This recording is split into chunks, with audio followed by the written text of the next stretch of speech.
السلام عليكم ورحمة الله وبركاته. بسم الله الرحمن الرحيم وبه نستعين ونصلي على رسوله الكريم وبعد. أعوذ بالله من الشيطان الرجيم. بسم الله الرحمن الرحيم. إن الله يأمر بالعدل والإحسان وقال النبي صلى الله عليه وسلم وعدلوا بين أولادكم متفق عليه. সম্মানিত শ্রদ্ধেয় আজকের এই বিশাল সেমিনারের মহামান্য সভাপতি জনাব আরশাদ মুখতার হাফেজুল্লাহ, মঞ্চে উপস্থিত আছেন আমার বন্ধুবর শেখ জনাব ডক্টর নূহ আলম মাদানী হাফেজুল্লাহ, ডক্টর হাসিবুর রহমান মাদানী হাফেজুল্লাহ, ডক্টর মিসবাহুদ্দিন বুখারী হাফেজুল্লাহ এবং আমাদের শ্রদ্ধেয় জনাব আবু ফৈসাল সালমান মহাশয়, বিভিন্ন পণ্ডিত ব্যক্তিবর্গ, শিক্ষিত সমাজ, সামনে বসে থাকা ইসলাম দরদী ভাতৃবৃন্দ, পর্দায় বসে থাকা মা ও বোনেরা এবং অত্র প্রতিষ্ঠানের ছাত্ররা ছাত্রীরা, আজকের আমি সর্বপ্রথম ধন্যবাদ জানাবো আমার স্নেহের ভাই জনাব শামীম আখতার ইসলাহি মহাশয়কে, যিনি এক উদ্যোগ নিয়ে আমাদের মুসলিম সমাজে মিরাসকে, মানুষ মারা গেলে তার প্রপার্টিকে, তার মালকে কিভাবে বন্টন করতে হয় আমরা শরীয়তকে ছেড়ে দিয়েছি। শরীয়ত অনুযায়ী আমরা কিন্তু বন্টন করে থাকি না। আমরা বাস্তব জীবনে যিনারা বাবা মা হতে পেরেছি, অনেক বাবা মাকে আমরা দেখে থাকি, বাবা মা নিজের ছেলেদের উপরে মেয়েদের উপরে জুলুম করে থাকেন। বাবা মা মারা গেলে ভাইয়েরা বোনদের উপরে বিভিন্ন প্রকারভাবে জুলুম করে থাকেন। আজকে শেখ শামীম আখতার ইসলাহি মহাশয় তিনি আজকের এই সেমিনারের মাধ্যম দিয়ে ভাই বোনদের মধ্যে, মাইয়েতের ওয়ারিসদের মধ্যে কিভাবে মিরাসকে বন্টন করতে হবে সেই উদ্যোগ নিয়ে আজকের এই সেমিনার তিনি আয়োজন করেছেন। আমি হৃদয় থেকে ওনাকে ধন্যবাদ জানাচ্ছি। সংক্ষিপ্ত আমার কিছু কথা আপনাদের সামনে তুলে ধরব।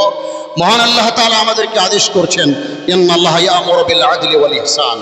আল্লাহ তাআলা এই পৃথিবীর সকল মানুষকে এবং বিশেষ করে মুসলমানদেরকে আল্লাহ তাআলা আদেশ করছেন, সেটা কি? ইন্নাল্লাহা ইয়া'মুরু বিল আদলি ওয়াল ইহসান, আদল করতে, ইনসাফ করতে এবং ইহসান করতে মহান আল্লাহ তাআলা আমাদেরকে আদেশ করেছেন।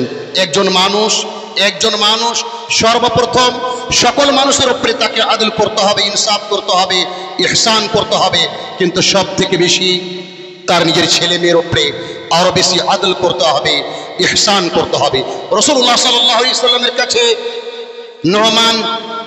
নোমানের আব্বা বশির তিনি আসলেন। তিনি নোমানকে কিছু হাদিয়া বা কিছু জিনিস দিলেন। নোমানের মা তিনি বললেন, আপনি নোমানকে দিচ্ছেন তো রাসূলুল্লাহ সাল্লাল্লাহু আলাইহি ওয়াসাল্লামকে আপনি সাক্ষী করুন, নচেত আমি রাজি না। হযরতে নোমান বলছেন, আমার বাবা রাসূলুল্লাহ সাল্লাল্লাহু আলাইহি ওয়াসাল্লামের কাছে গেলেন আর রাসূলুল্লাহ সাল্লাল্লাহু আলাইহি ওয়াসাল্লামকে বললেন, আমি নোমানকে এই প্রপার্টিটি আমি দান করে দিয়ে দিলাম, আপনি সাক্ষী থাকুন। রাসূলুল্লাহ সাল্লাল্লাহু আলাইহি ওয়াসাল্লাম বললেন, কি নোমানের আব্বাকে বশিরকে, কি তুমি এই সকল ছেলে মেয়েকে এই ধরনের প্রপার্টি দিয়েছো এটা বেঁচে থাকা অবস্থায়? হযরতে নোমানের আব্বা বশির তিনি বললেন, না। রাসূলুল্লাহ সাল্লাল্লাহু আলাইহি ওয়াসাল্লাম বললেন, ইত্তাকুল্লাহ ওয়া'দিলু বাইনা আওলাদিকুম, আল্লাহকে ভয় করো এবং সমস্ত ছেলে মেয়ের উপরে তুমি ইনসাফ করো। আজকে আমাদের বাবারা বা আমরা, আজকে আমাদের মায়েরা বা আমরা সেটা করে থাকি কি? বেঁচে থাকা অবস্থায় আমরা নিজের ছেলেদের মেয়েদের উপরে জুলুম করে থাকি। কোনো ছেলেকে আমরা ছেলেদেরকে প্রপার্টি আমরা দিয়ে দিই, মেয়েদেরকে আমরা মাহরুম করে দিই। ছেলের নামে জমিকে আমরা রেজিস্ট্রি করে দিই, মেয়েদের নামে আমরা রেজিস্ট্রি করি না। বেঁচে থাকা অবস্থায় আমরা এইভাবে জুলুম করে থাকি। জেনে রাখবেন, ওলামায়ে কেরামের টিম আছেন, ফকিহ হযরত রয়েছেন, ডক্টর নূহ আলম মাদানী হাফেজুল্লাহ রয়েছেন।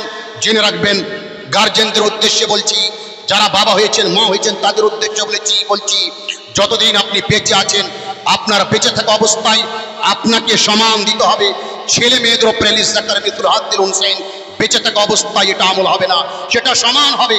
যদি আপনি আপনার ছেলেকে 1 বিঘা জমি দিয়ে থাকেন, আপনি ঠিক বেঁচে থাকা অবস্থায় আপনার মেয়েকেও 1 বিঘা জমি দিবেন। হ্যাঁ, জেনে রাখবেন, বাস্তব জীবনে প্রয়োজনের খাতে মেয়ে মনে করেন মাদ্রাসায় পড়ছে, তার 1000 টাকা বডি ফিস লাগবে। আপনার ছেলে ঠাওয়াপাড়া মাদ্রাসায় দারুল মুসলিমিনে পড়ছে 2000 টাকা বোর্ডিং ফিস লাগবে, এটা হচ্ছে বাস্তব, এতে পার্থক্য চলবে। কিন্তু যখনই আপনি কোনো প্রপার্টি কোনো হাদিয়া দিবেন তাতে ইনসাফ হতে হবে। যদি না করে থাকি মা এবং বাবা আপনি জালিম হবেন। ঠিক অত্যাচার আমরা করে থাকি, আমরা ভাইয়েরা আমরা বোনদের উপরে বিশেষ করে অত্যাচার করে থাকি, জুলুম করে থাকি। যখন বাবা মারা যান আমরা বিভিন্ন বাহানা করি, আমরা নিজের জমি নিয়ে নিই, বোনদেরকে মাটির জমি দেওয়ার চেষ্টা করি। এবং বিশেষ করে আমাদের শেরশাবাদিয়া সমাজে, আমাদের মুসলিম সমাজে, এমনকি আমাদের মোড়ল সত্তার পর্যন্ত, এমনকি আমরা ওলামা পর্যন্ত আমরা বলে থাকি বেটা বেটি তুমি মাঠের জমি নিয়ে নিও, আর বেটাদেরকে বলি তোমরা ডিহিমারিটা নিয়ে নিও, বাজারের জমিটা নিয়ে নিও। বাবা আমার গার্জেন আমার জেনে রাখবেন, আপনি বাবা হিসাবে, আপনি মা হিসাবে আপনার ছেলেকে আপনার মেয়েকে এই ধরনের পরামর্শ আপনি দিতে পারেন না। আপনি বাবা হিসাবে আপনার মা হিসাবে আপনাকে 100% নিজের ছেলে মেয়েদের মধ্যে ইনসাফ করতে হবে। আজ জনাব শামীম আহমদ ইসলাহি হাফিজাহুল্লাহ তিনি উদ্যোগ নিয়ে এই মেসেজ দেওয়ার জন্যই আজকে এই সভা করেছেন। তাই আমি সকল মুসলিম জাতিকে এবং বিশেষ করে আমার শেরশাবাদিয়া কওমকে আমি অনুরোধ করব, বাবা মাদেরকে অনুরোধ করব, দয়া করে আপনি ছেলেও আপনার মেয়েও আপনার, ছেলেও আপনার মেয়েও আপনার, দুজনই আপনার হৃদয়ের টুকরো, দুজনই আপনার জন্য একটি বড় নেয়ামত। আপনি বেইনসাফ করে আপনি বাস্তব জীবনে জালেম হবেন না। ঠিক আমি ভাইদেরকে বলবো, যারা বোনদের ভাই আপনাকে অনুরোধ করবো, যারা ভাই হয়েছেন নিজের বোনদের উপরে জুলুম করে জালেম হবেন না। আল্লাহ তাআলার কাছে দোয়া করি, আল্লাহ তাআলা যেন আমাদের সকলকে বুঝার তৌফিক দান করেন এবং শরীয়তের আইন অনুযায়ী, বিধান অনুযায়ী আমরা যেন মিরাজকে আমরা বন্টন করতে পারি। আল্লাহ তাআলা তার তৌফিক দান করেন। আসসালামু আলাইকুম ওয়া রাহমাতুল্লাহি ওয়া বারাকাতুহু।